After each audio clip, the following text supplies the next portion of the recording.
ವೀಕ್ಷಕರೆಲ್ಲರಿಗೂ ಮಂಗಳ ರಾಶಿ ಪರಿವರ್ತನೆ ವಿಶೇಷ ಕಾರ್ಯಕ್ರಮಕ್ಕೆ ಸ್ವಾಗತ. ಸ್ನೇಹಿತರೆ, ಮಕರ ರಾಶಿಯಲ್ಲಿ ಮಂಗಳ ಸಂಚಾರವು ಮಹತ್ವವನ್ನು ಹೊಂದಿದೆ.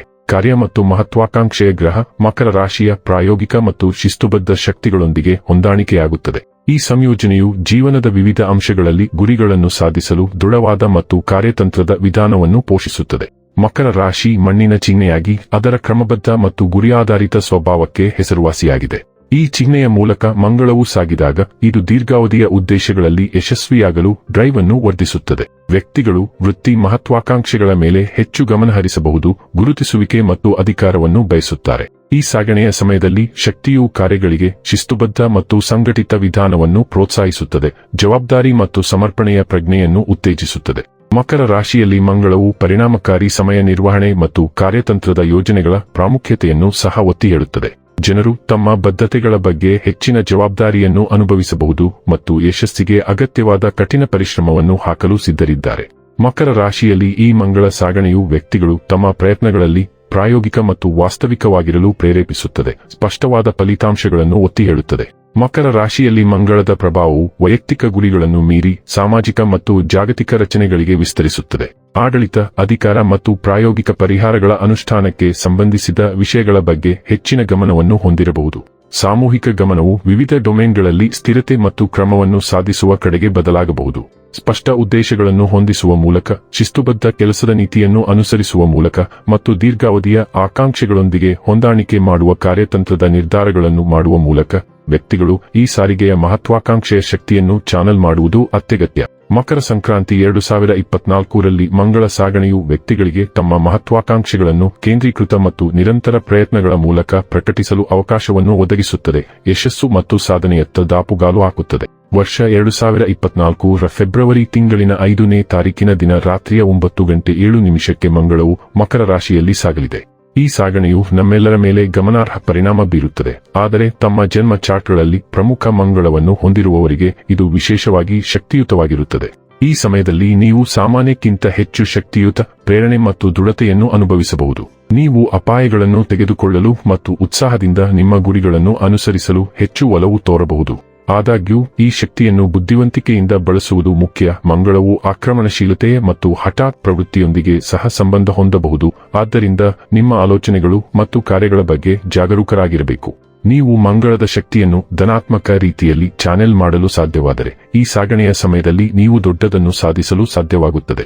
ಮಕರ ಸಂಕ್ರಾಂತಿಯಲ್ಲಿ ಮಂಗಳ ಸಂಚಾರವು ಅವಕಾಶಗಳ ಮಿಶ್ರಣವನ್ನು ಮತ್ತು ಕೆಲವು ಸವಾಲುಗಳನ್ನು ತರುತ್ತದೆ. ವೈದಿಕ ಜ್ಯೋತಿಷ್ಯದ ಪ್ರಕಾರ ಮಂಗಳವು ಮಕರ ಸಂಕ್ರಾಂತಿಯಲ್ಲಿ ಉತ್ತುಂಗಕ್ಕಿರುತ್ತದೆ, ಅನುಕೂಲಕರ ಪ್ರಭಾವವನ್ನು ನೀಡುತ್ತದೆ.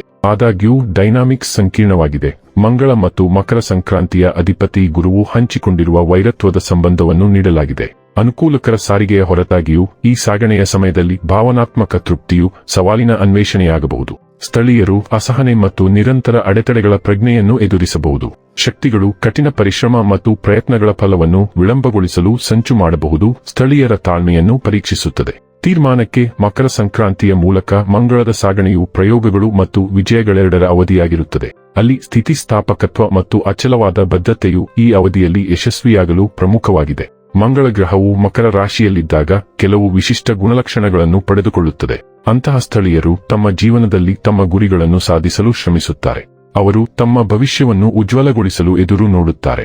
ಅವರು ಶಿಸ್ತುಬದ್ಧರಾಗಿದ್ದಾರೆ, ನಿರ್ಧರಿಸುತ್ತಾರೆ ಮತ್ತು ಅವರ ಪ್ರಚೋದನೆಗಳ ಮೇಲೆ ಸಂಪೂರ್ಣ ನಿಯಂತ್ರಣವನ್ನು ಹೊಂದಿರುತ್ತಾರೆ. ಅವರು ತಮ್ಮ ಗುರಿಗಳನ್ನು ಹೊಂದಿಸುತ್ತಾರೆ ಮತ್ತು ತಮ್ಮ ಮಹತ್ವಾಕಾಂಕ್ಷೆಗಳನ್ನು ಸಾಧಿಸಲು ತಮ್ಮ ಅತ್ಯುತ್ತಮ ಪ್ರಯತ್ನ ಮಾಡುತ್ತಾರೆ. ಅವರು ಉನ್ನತ ಸ್ಥಾನದಲ್ಲಿ ಉಳಿಯಲು ಬಹಳ ಆಸೆಗಳನ್ನು ಹೊಂದಿದ್ದಾರೆ ಮತ್ತು ಅದಕ್ಕಾಗಿ ಅವರು ಇತರರಿಗಿಂತ ಹೆಚ್ಚು ಶ್ರಮದಿಂದ ಕೆಲಸ ಮಾಡುತ್ತಾರೆ. ಮಕರ ರಾಶಿಯಲ್ಲಿರುವ ಮಂಗಳವು ಸ್ಥಳೀಯರನ್ನು ಕಾರ್ಯಪ್ರವೃತ್ತರಾಗಲು ಅನುವು ಮಾಡಿಕೊಡುತ್ತದೆ ಎಂದು ದೃಷ್ಟಿಗೋಚರವಾಗಿ ಗ್ರಹಿಸಲಾಗಿದೆ. ಮಂಗಳವು ಅದರ ಸ್ವಭಾವತಃ ಪುಲ್ಲಿಂಗ ಮತ್ತು ಉಗ್ರ ಗ್ರಹವಾಗಿದೆ. ಸ್ಥಳೀಯರ ಜಾತಕದಲ್ಲಿ ಮಂಗಳ ಗ್ರಹವು ಆತ್ಮವಿಶ್ವಾಸ, ಧೈರ್ಯ ಮತ್ತು ದೈಹಿಕ ಪ್ರಚೋದನೆಗಳನ್ನು ಆಳುತ್ತದೆ. ಈ ಗ್ರಹವು ವಿವಿಧ ವೃತ್ತಿಪರರು, ರಿಯಾಲ್ಟರ್ಗಳು, ಎಂಜಿನಿಯರ್ಗಳು, ಬಿಲ್ಡರ್ಗಳು, ಯೋಧರು, ಸೈನಿಕರು ಮತ್ತು ಸಶಸ್ತ್ರ ಪಡೆಗಳ ಸಿಬ್ಬಂದಿಗಳ ಸೂಚಕವಾಗಿದೆ. ಸ್ಥಳೀಯರ ಜಾತಕದಲ್ಲಿ ಮಂಗಳನ ಉತ್ತಮ ಸ್ಥಾನವು ಪ್ರಸಿದ್ಧ ಶಸ್ತ್ರಚಿಕಿತ್ಸಕರನ್ನು ಸಹ ಮಾಡುತ್ತದೆ. ಹಾಗಾದರೆ ಬನ್ನಿ, ಇಲ್ಲಿ ಮಂಗಳನ ಮಕರ ರಾಶಿಯಲ್ಲಿ ಈ ಗೋಚರ ಇಲ್ಲಿ ಪ್ರತ್ಯೇಕವಾಗಿ ವೃಷಭ ರಾಶಿಯ ಜಾತಕದ ಪಾಲಿಗೆ ಹೇಗೆ ಸಾಬೀತಾಗಲಿದೆ, ಯಾವೆಲ್ಲ ಫಲಗಳು ಇಲ್ಲಿ ನಿಮಗೆ ಲಭಿಸಲಿವೆ ಮತ್ತು ಯಾವ ವಿಷಯವಾಗಿ ಇಲ್ಲಿ ನೀವು ವಿಶೇಷ ಎಚ್ಚರಿಕೆ ಹೊಂದಿರಬೇಕು ಅನ್ನೋದನ್ನ ನೋಡೋಣ. ವಿಡಿಯೋ ಪ್ರಾರಂಭಿಸುವುದಕ್ಕೂ ಮುನ್ನ ಎಂದಿನಂತೆ ನಮ್ಮ ವಿನಂತಿ ಎಂದರೆ ನೀವಿನ್ನೂ ನಮ್ಮ ಚಾನೆಲ್ ಅನ್ನ ಸಬ್ಸ್ಕ್ರೈಬ್ ಮಾಡಿಲ್ಲವೆಂದರೆ ದಯವಿಟ್ಟು ಈಗಲೇ ನಮ್ಮ ಚಾನೆಲ್ ಅನ್ನ ಸಬ್ಸ್ಕ್ರೈಬ್ ಮಾಡಿ. ಹಾಗೆ ನಿರಂತರ ವಿಡಿಯೋ ಅಪ್ಡೇಟ್ಸ್ಗಳಿಗಾಗಿ ತಪ್ಪದೇ ಪಕ್ಕದ ಬೆಲ್ ಐಕಾನ್ ಬಟನ್ ಕೂಡ ಕ್ಲಿಕ್ ಮಾಡಿ. ಸ್ನೇಹಿತರೆ, ವೃಷಭ ರಾಶಿಯವರಿಗೆ ಮಂಗಳ ಗ್ರಹವು ಮದುವೆ ಮತ್ತು ವ್ಯಾಪಾರ ಪಾಲುದಾರಿಕೆಯ 7ನೇ ಮನೆ ಮತ್ತು ಮೋಕ್ಷ, ಖರ್ಚು ಮತ್ತು ವಿದೇಶಿ ಲಾಭದ 12ನೇ ಮನೆಗೆ ಅಧಿಪತಿಯಾಗಿದೆ ಮತ್ತು ನಿಮ್ಮ 9ನೇ ಮನೆಯ ಧರ್ಮ, ದೀರ್ಘ ಪ್ರಯಾಣ ಮತ್ತು ಮೌಲ್ಯಗಳ ಮೂಲಕ ಸಾಗುತ್ತಿದೆ. ಇದು ಅದೃಷ್ಟದ ವಿಷಯದಲ್ಲಿ ಅನುಕೂಲಕರ ಫಲಿತಾಂಶಗಳನ್ನು ತರುತ್ತದೆ. ಅದೃಷ್ಟ ಮತ್ತು ಆಧ್ಯಾತ್ಮಿಕತೆ. ಈ ಅವಧಿಯಲ್ಲಿ ಸ್ಥಳೀಯರು ಆರ್ಥಿಕ ಸಮೃದ್ಧಿ ಮತ್ತು ಸಂಪತ್ತಿನ ಹೆಚ್ಚಳವನ್ನು ಹೊಂದಿರುತ್ತಾರೆ. ಸಮಾಜದಲ್ಲಿ ವರ್ಧಿತ ಖ್ಯಾತಿಯೂ ಇರುತ್ತದೆ ಮತ್ತು ಮಕರ ರಾಶಿಯಲ್ಲಿ ಈ ಜ್ಯೋತಿಷ್ಯ ಮಂಗಳ ಸಾಗಣೆಯ ಸಮಯದಲ್ಲಿ ನಿಮ್ಮ ವೃತ್ತಿಪರ ಅನ್ವೇಷಣೆಗಳಲ್ಲಿ ಗಮನಾರ್ಹ ಯಶಸ್ಸು ಇರುತ್ತದೆ. ವೃಷಭ ಮತ್ತು ಮಕರ ಸಂಕ್ರಾಂತಿ ಎರಡೂ ಪ್ರಾಯೋಗಿಕ ಭೂಮಿಯ ಚಿಹ್ನೆಗಳು. ಈ ಶಕ್ತಿಗಳ ಸಂಯೋಜನೆಯು ನಿರ್ಧಾರ ತೆಗೆದುಕೊಳ್ಳುವಲ್ಲಿ ಪ್ರಾಯೋಗಿಕ ಮತ್ತು ಪ್ರಾಯೋಗಿಕ ವಿಧಾನವನ್ನು ಪ್ರೋತ್ಸಾಹಿಸಬಹುದು. ವೃಷಭ ರಾಶಿಯ ಸ್ಥಳೀಯರು ದೀರ್ಘಾವಧಿಯ ಪ್ರಯೋಜನಗಳನ್ನು ಹೊಂದಿರುವ ನಿರ್ಧಾರಗಳನ್ನು ತೆಗೆದುಕೊಳ್ಳುತ್ತಾರೆ. ವೃತ್ತಿ ಜೀವನದ ಮುಂಭಾಗದಲ್ಲಿ ಇದು ಲಾಭದಾಯಕ ಪ್ರಯತ್ನಗಳಿಗೆ ಉತ್ತಮ ಸಾಮರ್ಥ್ಯದೊಂದಿಗೆ ಬರುತ್ತದೆ. ಇದು ನಿಮ್ಮ ಹಣಕಾಸಿನ ಯಶಸ್ಸಿಗೆ ಕೊಡುಗೆ ನೀಡುವ ದೂರದ ಪ್ರಯಾಣಗಳನ್ನು ಸಹ ತರಬಹುದು. ಆದಾಗ್ಯೂ ಸಾರಿಗೆಯು ಅದರ ಸವಾಲುಗಳಿಲ್ಲದೆ ಇಲ್ಲ. ಖಚಿತವಾಗಿರಿ, ನಿಮ್ಮ ಅಚಲ ನಿರ್ಣಯ ಮತ್ತು ದಣಿವರಿಯದ ಪ್ರಯತ್ನಗಳು ಅಡೆತಡೆಗಳನ್ನು ನಿವಾರಿಸುವಲ್ಲಿ ನಿಮ್ಮ ಶಕ್ತಿಯಾಗಿರುತ್ತವೆ, ನಿಮ್ಮನ್ನು ಸಾಧನೆಯತ್ತ ಕೊಂಡೊಯ್ಯುತ್ತವೆ. ವೈಯಕ್ತಿಕ ಮುಂಭಾಗದಲ್ಲಿ ಸಾರಿಗೆಯು ಮಧ್ಯಮವಾಗಿ ಕಂಡುಬರುತ್ತದೆ. ನಿಮ್ಮ ಸಂಗಾತಿ ಅಥವಾ ಸಂಗಾತಿಯೊಂದಿಗೆ ಕೆಲವು ತಪ್ಪು ಗ್ರಹಿಕೆಗಳು ಇರಬಹುದು. ಸ್ಪಷ್ಟ ಸಂವಹನ ಮತ್ತು ತಿಳುವಳಿಕೆಯ ಅಗತ್ಯವನ್ನು ಒತ್ತಿ ಹೇಳುತ್ತಾ, ಮಕರ ಸಂಕ್ರಾಂತಿಯಲ್ಲಿ ಈ ಮಂಗಳ ಸಂಕ್ರಮಣದ ಸಮಯದಲ್ಲಿ ವೈಯಕ್ತಿಕ ಸಂಬಂಧಗಳನ್ನು ನಿರ್ವಹಿಸುವಲ್ಲಿ ಜಾಗರೂಕರಾಗಿರಲು ಸಲಹೆ ನೀಡಲಾಗುತ್ತದೆ. ಈ ಸಾರಿಗೆ ಅವಧಿಯಲ್ಲಿ ನಿಮ್ಮ ಯೋಗಕ್ಷೇಮಕ್ಕೆ ಆದ್ಯತೆ ನೀಡುವುದು ಅತ್ಯಗತ್ಯ. ನಿಮ್ಮ ದೈನಂದಿನ ದಿನಚರಿಯಲ್ಲಿ ಸಮತೋಲಿತ ಆಹಾರ ಮತ್ತು ಸ್ಥಿರವಾದ ವ್ಯಾಯಾಮದ ಆಡಳಿತವನ್ನು ಸೇರಿಸುವ ಮೂಲಕ ನಿಮ್ಮ ದೈಹಿಕ ಮತ್ತು ಮಾನಸಿಕ ಆರೋಗ್ಯ ಎರಡಕ್ಕೂ ಹಾಜರಾಗಿ. ಯೋಗ ಮತ್ತು ಧ್ಯಾನದಂತಹ ಅಭ್ಯಾಸಗಳ ಸೇರ್ಪಡೆಯು ಸಮಗ್ರ ವಿಧಾನಕ್ಕೆ ಕೊಡುಗೆ ನೀಡುತ್ತದೆ, ಸಮತೋಲನ ಮತ್ತು ಸಾಮರಸ್ಯದ ಪ್ರಜ್ಞೆಯನ್ನು ಬೆಳೆಸುತ್ತದೆ. ತೀರ್ಮಾನಕ್ಕೆ, ಮಕರ ಸಂಕ್ರಾಂತಿಯಲ್ಲಿ ಮಂಗಳ ಸಾಗಣೆಯು ನಿಮ್ಮ ಜೀವನದ ವಿವಿಧ ಅಂಶಗಳಲ್ಲಿ ಧನಾತ್ಮಕ ಬೆಳವಣಿಗೆಗಳ ಕಿರಣವನ್ನು ತರುತ್ತದೆ. ವೃತ್ತಿಪರವಾಗಿ ನೀವು ಯಶಸ್ಸು ಮತ್ತು ಸಂಭಾವ್ಯ ಸವಾಲುಗಳನ್ನು ನೋಡಬಹುದು.